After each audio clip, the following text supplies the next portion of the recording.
अस्सलाम वालेकुम मेरे दोस्तों मित्रों सज्जनों। मैं अज एक नवी वीडियो लेके तुहाडी खिदमत विच हाज़र होवांगा। मैं अज ह्यूमन राइट्स ते गल करांगा, वो भी पंजाबी विच, तां जे मेरे पंजाब दे बंदियां नूं भी समझ आ जाए। ह्यूमन राइट्स दीयां बड़ियां ऑर्गेनाइजेशनां बणियां ने, पाकिस्तान विच भी, बैरूने मुल्क भी, और स्पैशली अमेरिका इंग्लैंड ਜਿਹੜੇ ਚੈਂਪੀਅਨ ਹਨ ਹਿਊਮਨ ਰਾਈਟਸ ਦੇ। ਅਸੀਂ ਤਾਂ ਹਰ ਤੀਸਰੀ ਦੁਨੀਆ 'ਚ ਰਹਿੰਦੇ ਹਾਂ। ਸਾਡੇ ਤਾਂ ਬੰਦਿਆਂ ਦੇ ਕੀ ਹਕੂਕ ਹਨ, ਕੋਈ ਹਕੂਕ ਨਹੀਂ। ਸਾਡੇ ਤਾਂ ਇਹ ਹੈ ਕਿ ਜਿੱਦੀ ਲਾਠੀ ਉਹਦੀ ਭੈਂਸ। ਅਗਰ ਅਸੀਂ ਬੋਲਾਂਗੇ ਤਾਂ ਸਾਨੂੰ ਇੱਕ ਪੁਲਿਸ ਵਾਲਾ ਆਏਗਾ, ਫੜ ਕੇ ਲੈ ਜਾਏਗਾ ਗੌਰਮੈਂਟ ਦੀ ਤਰਫੋਂ। ਕਿਸੇ ਵੱਡੇ ਦਾ ਆਰਡਰ ਹੋਏਗਾ, ਫੈਂਟੀ ਲਾਏਗਾ, ਅਸੀਂ ਕਹਾਂਗੇ ਮਾਈ ਬਾਪ ਮਾफ़ ਕਰ ਦਿਓ, ਆਇੰਦਾ ਇਹੋ ਜਿਹੀ ਹਰਕਤ ਨਹੀਂ ਹੋਏਗੀ। ਇਹ ਵੀ ਤਾਂ ਹਿਊਮਨ ਰਾਈਟਸ 'ਚ ਹੀ ਆਉਂਦਾ। ਤਾਂ ਜਿਹੜੇ ਵੱਡੇ ਨੇ, ਵੱਡਿਆਂ ਨੇ ਆਪਣਾ ਖਾਤਾ ਚਲਾਏ ਹੈ, ਵੱਡਿਆਂ ਮੁਲਕਾਂ ਨੇ, ਉਹਨਾਂ ਨੇ ਇਸਰਾਈਲ 'ਚ ਕੀ ਕਰ ਰਿਹਾ, ਉਹਨਾਂ ਦੇ ਕੋਈ ਇਨਸਾਨੀ ਹਕੂਕ ਨਹੀਂ ਹਨ। ਇਸਰਾਈਲ ਦੇ ਕੋਈ ਯਾਨੀ ਜਿਹੜੇ ਗਜ਼ਾ ਵਿੱਚ ਸ਼ਹੀਦ ਹੋ ਰਹੇ ਨੇ ਫਲਸਤੀਨੀ, ਉਹਨਾਂ ਦਾ ਕੋਈ ਇਨਸਾਨੀ ਹਕੂਕ ਨਹੀਂ।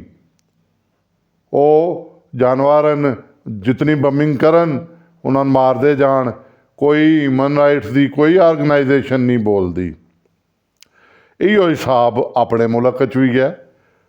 ਕੋਈ ਬੜਾ ਮੈਂ ਅੱਛਾ ਨਹੀਂ ਕਹਿੰਦਾ ਕਿ ਇੱਥੇ ਬੜਾ ਸਹੀ ਹਿਸਾਬ ਹੈ। ਇੱਥੇ ਵੀ ਹਿਊਮਨ ਰਾਈਟਸ ਕਿਸੇ ਦੇ ਇਸ਼ਾਰੇ 'ਤੇ ਚੱਲਦੀਆਂ ਹਨ, ਫੰਡ ਲੈਂਦੀਆਂ ਹਨ, ਸਾਰਾ ਕੁਛ ਕਰਦੀਆਂ ਹਨ, ਪੈਸੇ ਮਿਲਦੇ ਨੇ, ਅੰਨੇ ਮਿਲਦੇ ਨੇ, ਮਗਰ ਚਲਦੀਆਂ ਇਸ਼ਾਰੇ 'ਤੇ ਹਨ। ਅੱਜ ਕੱਲ੍ਹ ਉਹਨਾਂ ਨੂੰ ਕੋਈ ਖਿਲਾਫ ਵਰਜ਼ੀ ਨਜ਼ਰ ਨਹੀਂ ਆਉਂਦੀ। ਪਿਛਲੇ 2 ਸਾਲ ਤੋਂ, 3 ਸਾਲ ਤੋਂ, 10 ਸਾਲ ਤੋਂ, 20 ਸਾਲ ਤੋਂ ਲੈ ਲਓ। ਮੈਂ ਇਹ ਨਹੀਂ ਆਦਾ ਕਿ ਫਲਾਣਾ ਮੇਰਾ ਫੁੱਫੀ ਦਾ ਪੁੱਤਰ ਹੈ ਆ ਤਾਂ ਉਹਦੇ ਵਿੱਚ ਖਿਲਾਫ ਵਰਜ਼ੀਆਂ ਕੋਈ ਨਹੀਂ ਹੋਈਆਂ। ਹਰ ਦੌਰ 'ਚ ਹਿਊਮਨ ਰਾਈਟਸ ਦੀਆਂ ਖਿਲਾਫ ਵਰਜ਼ੀਆਂ ਹੁੰਦੀਆਂ ਹਨ, ਤਾਂ ਹੁਣ ਤੱਕ ਹੀ ਹੋ ਰਹੀਆਂ ਹਨ। ਉਹ ਜਲੂਸ ਕੱਢ ਲੈਂਦੀਆਂ, ਮੇਰਾ ਜਿਸਮ ਮੇਰੀ ਮਰਜ਼ੀ। ਉਹ ਜਲੂਸ ਕੱਢ ਲੈਣਗੀਆਂ, ਔਰਤ ਦਾ ਹਕੂਕ ਮਾਰਿਆ ਗਿਆ। ਓਏ ਹੁਣ ਔਰਤਾਂ ਦੇ ਹਕੂਕ ਤੁਹਾਨੂੰ ਨਜ਼ਰ ਨਹੀਂ ਆਉਂਦੇ, ਫੈਂਟੀ ਪੈਂਦੀ ਹੈ ਉਹਨਾਂ ਨੂੰ।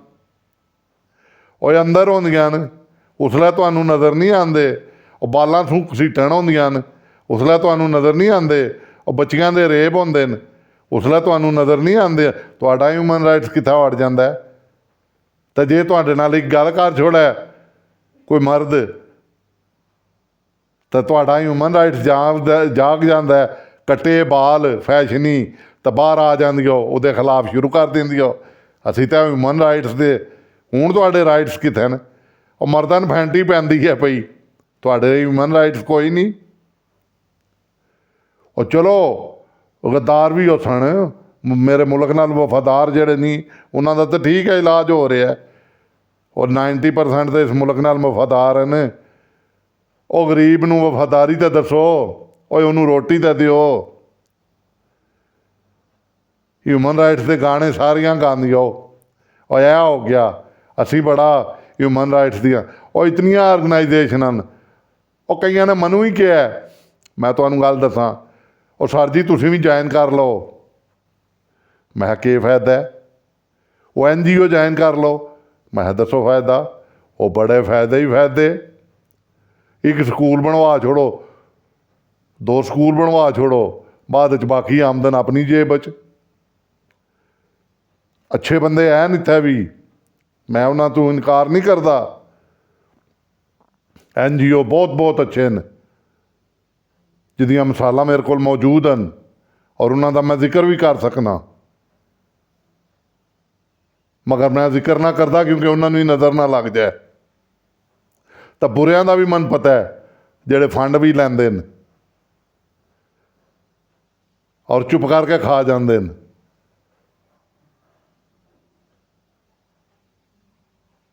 ਜਿਹੜੇ ਤਨਖਾਹਦਾਰ NGO ਨੇ, ਉਹਨਾਂ ਨੂੰ ਮੈਂ ਤਨਖਾਹਦਾਰ NGO ਕਹਿੰਦਾ ਵਾਂ।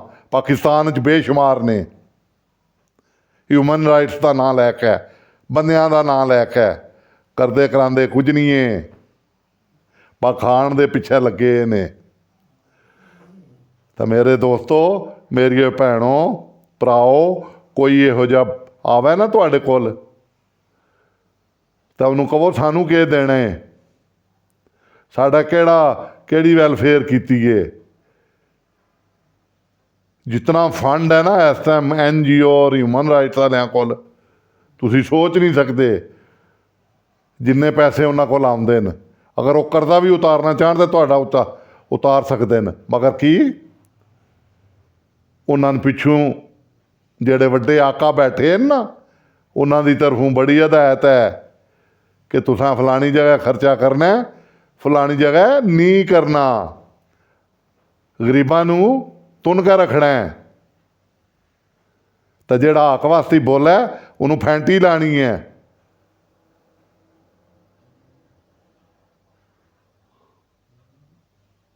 ਉਹਨੂੰ ਫੈਂਟੀ ਲਾਣੀ ਹੈ। ਉਹ ਮਲਕ ਰਿਆਜ਼ ਬੜੀ ਉਹਨਾਂ ਚੰਗੀ ਗੱਲ ਕੀਤੀ ਕਿ ਪਾਕਿਸਤਾਨ 'ਚ ਹਰ ਬੰਦਾ ਵਿਕਦਾ, ਸਿਰਫ ਕੀਮਤ ਮੁਖਤਲਿਫ ਹੈ। ਕੀਮਤ ਲਾਓ, ਮਗਰ ਅੱਜ ਕੱਲ੍ਹ ਉਹਦੇ ਤਾਂ ਵੀ ਅਤਾਬ ਨਾਜ਼ਲ ਹੋਏ ਹੈ, ਉਹਦੇ ਵੀ ਅਕਾਊਂਟਸ ਬੰਦ ਕੀਤੇ ਨੇ, ਕਿਉਂਕਿ ਉਹਨੇ ਵੀ ਇੱਕ ਬੰਦੇ ਦੇ ਖਿਲਾਫ ਬਿਆਨ ਨਹੀਂ ਦਿੱਤਾ। ਉਹਨੂੰ ਆਖਦੇ ਨੇ ਬਿਆਨ ਦੇ। ਹੁਣ ਤਾਂ ਉਹਦਾ ਲੈਟਰ ਬੜਾ ਮਸ਼ਹੂਰ ਹੋ ਗਿਆ, ਸਾਰੇ ਪ੍ਰੈਸ 'ਚ ਆ ਰਿਹਾ। ਉਹਨੂੰ ਆਖਦੇ ਨੇ ਉਹਦੇ ਖਿਲਾਫ ਬਿਆਨ ਦੇ। ਉਹ ਆਖਦਾ ਮੈਂ ਕਿਸ ਤਰ੍ਹਾਂ ਬਿਆਨ ਦਿਆਂ, ਮੈਂ ਝੂਠਾ ਬਿਆਨ ਕਿਉਂ ਦਿਆਂ। ਉਹ ਸ਼ਾਬਾ ਮੇਰੇ ਪਾਕਿਸਤਾਨੀਓ, ਮੈਂ ਇਸ ਤਾਂ ਬੜਾ ਖੁਸ਼ ਹੁੰਦਾ ਵਾਂ ਕਿ ਤੁਸੀਂ ਹੁਣ ਥੋੜ੍ਹਾ ਡਟਣ ਲੱਗ ਪਏ ਹੋ। ਇਹ ਸਿਰਫ ਥੋੜ੍ਹੇ ਜਿਹੇ ਪੰਜਾਬੀ ਬੋਲਣੇ ਵਾਲੇ ਮੇਰੇ ਜਿਹੇ ਭਰਾ ਜ਼ਰਾ ਜ਼ਿਆਦਾ ਡਰਦੇ ਨੇ। ਇਹ ਹੱਕ ਗੱਲ ਕਹਿੰਦੇ ਆ ਨਾ, ਥੋੜ੍ਹੇ ਜਿਹੇ ਸ਼ਰਮਾਉਂਦੇ ਨੇ। ਨਾਲੇ ਇਹਨਾਂ ਨੂੰ ਮਾਰ ਦਾ ਬਹੁਤ ਡਰ ਹੈ, ਨਾਲੇ ਇਹਨਾਂ ਨੂੰ ਮਾਰਦੇ ਵੀ ਬਹੁਤ ਹਨ। ਮਾਰਿਆ ਤਾਂ ਹਰ ਬਲੋਚੀਆਂ ਨੂੰ ਵੀ ਬੜਾ ਨੇ, ਮਾਰ ਤਾਂ ਸਿੰਧੀਆਂ ਨੂੰ ਵੀ ਬੜੀ ਪਈ ਹੈ, ਕਿਉਂਕਿ ਮੇਰੀ ਉਮਰ 65 ਸਾਲ ਹੋ ਗਈ ਹੈ, ਹੋਣ ਵਾਲੀ ਹੈ, ਹੋਈ ਨਹੀਂ ਤਾਂ ਮੈਨੂੰ ਪਤਾ ਹੈ।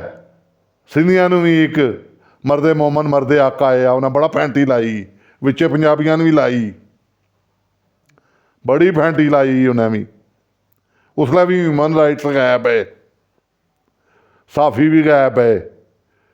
ਕੁਝ ਹੈ ਜਿਹੜੇ ਨੱਸ ਕੇ ਵਿਚਾਰੇ ਬਾਹਰੋਂ ਖਬਰਾਂ ਦਿੰਦੇ। ਉਸ ਤੋਂ ਬਾਅਦ ਇੱਕ ਹੋਰ ਆਏ। ਉਸ ਤੋਂ ਪਹਿਲਾਂ ਤਾਂ ਮੈਂ ਛੋਟਾ ਹਾਂ, ਯੂਬ ਖਾਂ 'ਚ ਵੀ ਸੁਣਿਆ ਬੜਾ ਕੁਝ ਹੁੰਦਾ ਰਿਹਾ, ਉਹ ਵੀ ਨੱਸ ਗਏ। ਯਾਨੀ ਮੇਰੇ ਭਰਾ ਬੜਾ ਕੁਝ ਕਰਦੇ ਨੇ। ਅੱਲਾਹ ਤਾਲਾ ਇਹਨਾਂ ਨਾਲ ਹਦਾਇਤ ਦੇਵੇ। ਉਸ ਤੋਂ ਬਾਅਦ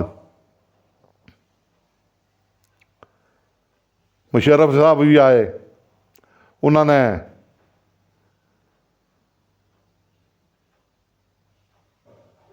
ਲਾਲ ਮਸਜਿਦ ਨੂੰ ਹੀ ਰੰਗ ਦਿੱਤਾ ਖੂਨ 'ਚ। ਫਿਰ ਚੰਗੀ ਤੌਣੀ ਲਾਈ ਵਕੀਲਾਂ ਨੇ। ਫਿਰ ਐਮਰਜੈਂਸੀ ਵੀ ਆਈ, ਮਗਰ ਆਵਾਮ ਦਾ ਦਬਾਅ ਹੋਇਆ। ਅਖੀਰ ਅੱਲਾਹ ਤਾਲਾ ਮਾਫੀ ਦੇਵੇ ਜਿਸ ਤਰ੍ਹਾਂ ਹੋ ਗਿਆ। ਅੱਲਾਹ ਉਹਦੀ ਮਗਫਰਤ ਕਰੇ, ਕਿਉਂਕਿ ਜਿਹੜਾ ਫੌਤ ਹੋ ਜਾਏ ਉਹ ਚਲਾ ਜਾਂਦਾ ਦੁਨੀਆ ਤੋਂ, ਉਹ ਹਿਸਾਬ ਉੱਥੇ ਜਾ ਕੇ ਦਿੰਦਾ। ਉਹ ਮੈਂ ਤੁਹਾਨੂੰ ਬੜੀ ਦਿਲਚਸਪ ਗੱਲ ਸੁਣਾਉਣਾ, ਬੜੀ ਗੌਰ ਨਾਲ ਸੁਣਨਾ। ਉਹ ਕਿਸੇ ਬਾਹਰ ਦੇ ਮੁਲਕ 'ਚ ਨਾ ਕਿਸੇ ਨਾਲ ਜ਼ਿਆਦਤੀ ਹੁੰਦੀ ਹੈ ਨਾ, ਤਾਂ ਉਹ ਆਖਦਾ ਮੈਂ ਪੁਲਿਸ ਕੋਲ ਚਲਿਆ, ਕਾਨੂੰਨ ਤਾਂ ਨਿਬੜੇਗਾ। ਪੁਲਿਸ ਕੋਲ ਨਹੀਂ, ਕਾਨੂੰਨ ਕੋਲ ਚਲਿਆ, ਜੱਜ ਕੋਲ ਚਲਿਆ, ਜਸਟਿਸ ਕੋਲ ਚਲਿਆ, ਜਿੱਥੋਂ ਤੈਨੂੰ ਲੱਗ ਪਤਾ ਜਾਏਗਾ। ਤਾਂ ਸਾਡੇ ਇੱਥੇ ਕਿਸੇ ਨਾਲ ਜ਼ੁਲਮ ਹੁੰਦਾ ਹੈ ਤਾਂ ਉਹਨੂੰ ਵਿਚਾਰੇ ਨੂੰ ਕੋਈ ਚੀਜ਼ ਨਜ਼ਰ ਨਹੀਂ ਆਉਂਦੀ। ਉਹ ਆਖਰ 'ਚ ਕੀ ਕਹਿੰਦਾ, ਉਹ ਮੇਰੇ 'ਤੇ ਜਿਹੜਾ ਹੋਇਆ ਜ਼ੁਲਮ, ਉਹ ਜੋ ਕੁਝ ਵੀ ਹੋਇਆ, ਉਹ ਮੈਂ ਅੱਗੇ ਤੇਰੇ ਕੋਲੋਂ ਹਿਸਾਬ ਲਾਂਗਾ ਕਿਆਮਤ ਵਾਲੇ ਦਿਨ ਅੱਲਾਹ ਤਾਲਾ ਦੇ ਸਾਹਮਣੇ। ਗੱਲ ਤਾਂ ਉਹ ਵੀ ਸਹੀ ਕਹਿੰਦਾ, ਕਿਉਂਕਿ ਉਹਨੂੰ ਪਤਾ ਇੱਥੇ ਤਾਂ ਨਾ ਜੱਜਾਂ ਇਨਸਾਫ ਦੇਣਾ, ਨਾ ਕਿਰੋਂ ਉੱਧਰੋਂ ਇਨਸਾਫ ਆਉਣਾ, ਨਾ ਕਿਸੇ ਨੇ ਹੱਕ ਵਾਲੇ ਦਾ ਸਾਥ ਦੇਣਾ। ਉਹ ਮੇਰਾ ਇਹ ਦਿਲ ਖੂਨ ਦੇ ਆਂਸੂ ਰੋਂਦਾ। ਉਹ ਇਸ ਮੁਲਕ ਨਾਲ ਮੈਨੂੰ ਤੁਹਾਡੇ ਨਾਲੋਂ ਸਾਰਿਆਂ ਨਾਲੋਂ ਮੈਂ ਆਣਾ ਮੈਨੂੰ ਜ਼ਿਆਦਾ ਮੁਹੱਬਤ ਹੈ। ਉਹ ਮੇਰੇ ਬਜ਼ੁਰਗਾਂ ਨੇ ਕੁਰਬਾਨੀਆਂ ਦਿੱਤੀਆਂ ਨੇ, ਪਰ ਮੇਰੇ ਮੁਲਕ ਦਾ ਜੋ ਹਾਲ ਹੋ ਰਿਹਾ ਹੈ ਅੱਜ ਕੱਲ੍ਹ ਤੁਸੀਂ ਦੇਖ ਹੀ ਰਹੇ ਹੋ। ਵੋਟਾਂ ਦਾ ਨਕਾਰਾ ਬਿਗਲ ਵੱਜੇ ਹੈ, ਜਿਹੜਾ ਨਹੀਂ ਮਰਜ਼ੀ ਦਾ ਉਹਨੂੰ ਫੜ ਕੇ ਤੇਰੀ ਐਸੀ ਤੈਸੀ ਦਲਾਲ। ਹੁਣ ਰਾਤੀ ਚੁੱਕ ਲਓ, ਦਿਹਾੜੀ ਚੁੱਕ ਲਓ, ਜਿੱਲਾ ਦਿਲਾ ਚੁੱਕ ਲਓ, ਚੁੱਕੋ ਤੇ ਫੈਂਟੀ ਲਾਓ ਉਹਨੂੰ। ਓਏ ਉਹਨੂੰ ਇਲੈਕਸ਼ਨ ਦੀ ਬੋਲਣ ਵੀ ਨਾ ਦਿਓ। ਫੇਰ ਆਦਨ ਜੀ ਹਿਊਮਨ ਰਾਈਟਸ ਵਾਲੀਆਂ ਬੜੀਆਂ ਆਰਗਨਾਈਜੇਸ਼ਨਾਂ ਨਿੱਤਾ ਗੈਰ ਜਨਮਦਾਰ ਸਾਫੀ ਆ ਰਹੇ ਨੇ। ਉਹ ਸਾਫੀ ਉਦੋਂ ਹੀ ਜਿਹੜਾ ਉਹ ਬੈਠੇ ਆ ਇਹਨਾਂ ਦਾ, ਤੁਸੀਂ ਸਮਝ ਗਏ ਹੋਗੇ। ਜ਼ਿਆਦਾ ਖੁੱਲ੍ਹ ਕੇ ਮੈਂ ਵੀ ਨਹੀਂ ਬੋਲ ਸਕਦਾ, ਮੇਰੀ ਬੁੱਢੀ ਉਮਰ ਹੈ, ਮੈਂ ਕੀ ਕਰਾਂ। ਉਹ ਮੇਰੇ ਦੋਸਤੋ, ਉਹ ਜਿਤਨੀ ਆਜ਼ਾਦੀ ਹੈ ਉਹਨੂੰ ਇੰਜੋਏ ਕਰੋ। ਅਤੇ ਹੱਕ ਵਾਸਤੇ ਹੀ 8 ਅਕਤੂਬਰ ਨੂੰ 8 ਫਰਵਰੀ ਨੂੰ ਜਿੱਥੇ ਤੁਹਾਡਾ ਦਿਲ ਕਰਦਾ ਕਿ ਇਹ ਬੰਦਾ ਠੀਕ ਹੈ, ਉੱਥੇ ਠੱਪਾ ਲਾਓ। ਠੱਪੇ ਨਾਲ ਹੀ ਜਾਨ ਛੁੱਟਣੀ ਹੈ। ਤਾਂ ਨਿਕਲੋ। ਅਗਰ ਹੱਕ ਵਾਲਾ ਕੋਈ ਆਵਾਜ਼ ਦਿੰਦਾ ਹੈ ਤਾਂ ਹੱਕ ਵਾਸਤੇ ਨਿਕਲੋ। ਖਾਓ ਨੂਨ ਲੀਗੀ ਹੈ, ਖਾਓ ਪੀਪਲ ਪਾਰਟੀ ਦਾ, ਖਾਓ PTI ਦਾ, ਖਾਓ ਜਮਾਤ ਇਸਲਾਮੀ ਦਾ। ਉਹ ਜਿਹੜਾ ਹੱਕ ਤੇ ਆਉਂਦਾ ਪਛਾਣ ਤੁਹਾਨੂੰ ਹੋ ਗਈ ਹੈ, ਉਹ ਹੱਕ ਵਾਸਤੇ ਨਿਕਲੋ। ਹੱਕ ਵਾਸਤੇ ਨਿਕਲੋ। ਮੈਂ ਤੁਹਾਨੂੰ ਬਾਰ-ਬਾਰ ਇਹੀ ਕਹਾਂਗਾ। ਉਹ ਤੁਹਾਨੂੰ ਥਾਲੀ 'ਚ ਪਾ ਕੇ ਕਿਸੇ ਨੇ ਕੁਛ ਦੇਣਾ। ਉਹ ਮੇਰੇ ਪੰਜਾਬੀਓ ਢਿੱਲਿਓ, ਉਹ ਢਿੱਲਿਓ ਢਕਿਓ ਉਠੋ। ਹੁਣ ਜ਼ਰਾ ਬੋਲੋ। ਉਹ ਤੁਸੀਂ ਵੀ ਆਪਣਾ ਹੱਕ ਲਵੋ। ਉਹ ਰੋਵੋਗੇ ਤਾਂ ਕੁਛ ਬਣੇਗਾ। ਉਹ ਰੋਏ ਤੋਂ ਬਗੈਰ ਕੁਛ ਨਹੀਂ ਇਹ ਹੁੰਦਾ।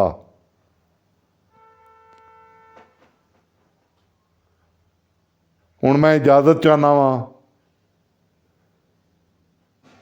ਦੁਆਵਾਂ 'ਚ ਯਾਦ ਰੱਖਣਾ, ਮੇਰੀ ਸਿਹਤ ਲਈ ਦੁਆ ਕਰਨਾ। ਕਦੇ ਕਦੇ ਮੈਂ ਵੀਡੀਓ ਦੇਣਾ ਹਫ਼ਤੇ ਬਾਅਦ, ਤਾਂ ਮੇਰੇ ਚੈਨਲ ਨੂੰ ਲਾਈਕ ਅਤੇ ਸਬਸਕ੍ਰਾਈਬ ਵੀ ਕਰ ਲਓ।